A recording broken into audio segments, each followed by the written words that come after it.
Hello friends, welcome back to my channel. Hope you all are fine and safe. Today I will demonstrate another consequence that you would face if you are not aware of the three principles of the chess through a game. So if you are interested, are you interested? Let's get started. So white opens this game with e4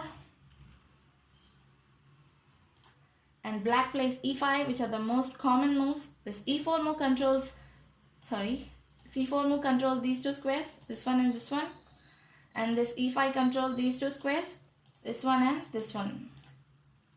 So next white brings out his minor pieces like knight and also puts an attack on this pawn and controls this square. So black plays knight to c6. He is developing his piece and simultaneously he is protecting his e5 pawn. So in the next move, white plays d4. So he is offering an exchange of pawns. And also if you see, this move frees up his bishops to move freely. So the white bishops are very free to move. So black accepts the exchange and e cross d4, knight cross d4. So if you see in this position, black had the chance to capture this knight.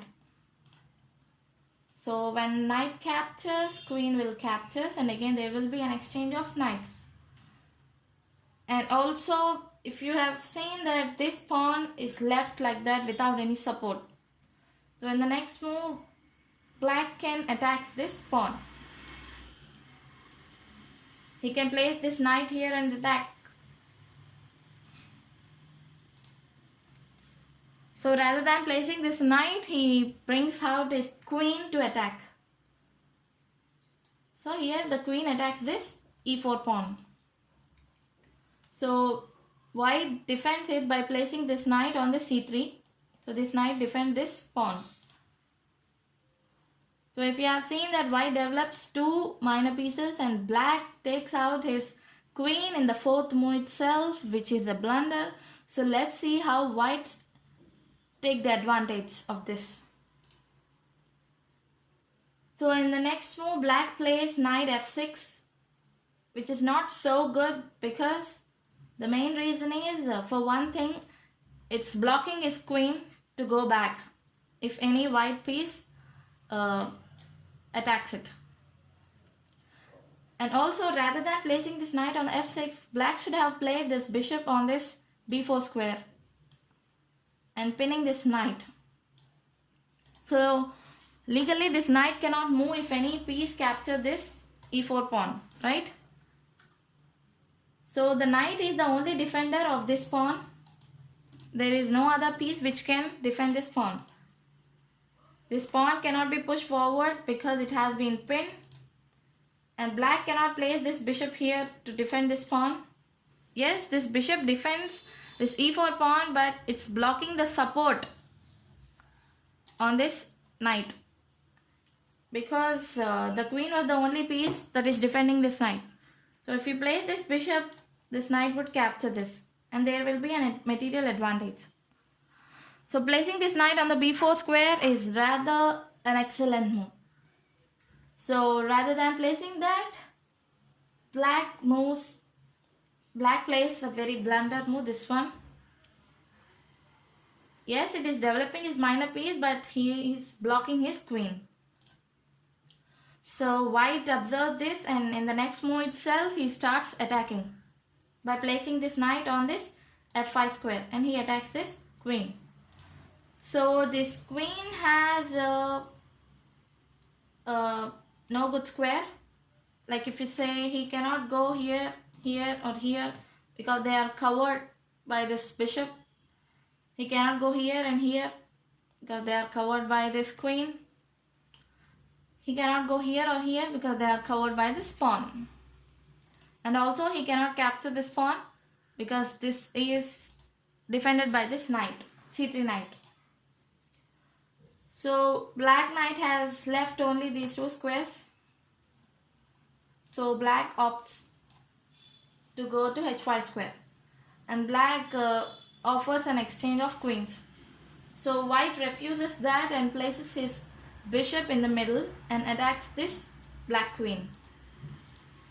So black queen is left with only one square, that is here. This square is not covered by any white piece. And black defends his queen and also puts an attack on this g2 pawn.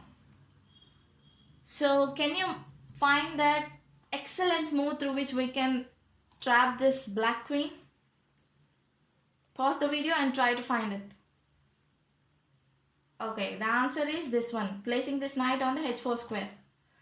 So here the knight attacks this queen and also is defending this g2 pawn. So here the queen is literally has been trapped. So it has nowhere to go, right? He also cannot capture this pawn. So this is what will happen if you bring out your queen quickly. Your opponent will try all the ways to attack this queen with his pieces. He develops his pieces and simultaneously he'll attack the queen. And you should move only your queen by defending it, to defend it, which will waste your moves. And if you see, this queen cannot capture this, because if he captures, the knight will capture. So from this position, white can easily win because black is losing his powerful queen. So queen has been trapped and it has nowhere to go. So the mistake of the black is that he took out his queen too early. So guys, don't bring out your queen too early. If you do so, you too will end up with such a dreadful situation. First, you need to develop your center pawns, and then you need to develop your minor pieces like knight and bishop, castle, and next you have to think of a better home for this queen and this rook. So hope you guys enjoyed today's game. It's very interesting and worthwhile. So I'll be soon back with another interesting game. Until then, have a nice time. Take care. Bye-bye.